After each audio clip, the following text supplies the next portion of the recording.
Ty si hlupý už? Áno. Ty na koho pičuješ, ty mladý? Ja do piči. Chať, jasné? Ty cikán. Aha, som ja cikán. Hej. Dobre, ups. Auto je zamknuté. To čo si zrobil? To si nevidel? Také mi nerob, hej, v aute. Ono je čisté, vyčistené. Jak môj... Pozeraj sem, jak turujem. No, a teraz som zakeroval, nie? Co robíš, kde ideš? Tak počúvaj tu, tak kde ideš? Hej, tam? Čuješ ma? McDonald, ty kokot. Hej. Aha. A čo tam chceš kúpiť? Však burger. Za euro. Majú tam akciu. Čuješ ma? Debil. Hlupý si. Kokot normálny.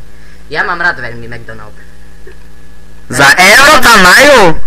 Nekúkaj okno. Do piči. Zaťahnutá ručná brzda. Hej, tam. Kde tam za euro? To však normálne za euro. Dokonca aj 50 centov zľavu mi dali.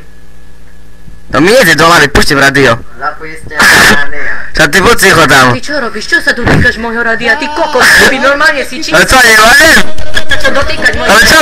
Nemáš sa čo dotýkať mojich vecí, ty debil. To je tvoje auto? Nie. Si kúp. Koň hlupý. Čínsky. Hej? A už mi daj kurva ten recept. Zapojiste stanicu. Ty čo robíš o seba? Čo ti? Čo tancujem, nie do piči. Také robím posteli. Hej? Hej, no a? Čajočka nado mnou a je tak. Zaujímavé, je to? Máte zaťahnutá ručná brzda. To čo si ticho, však kúkaj na to, nie? Aha. Tak hudba, nie?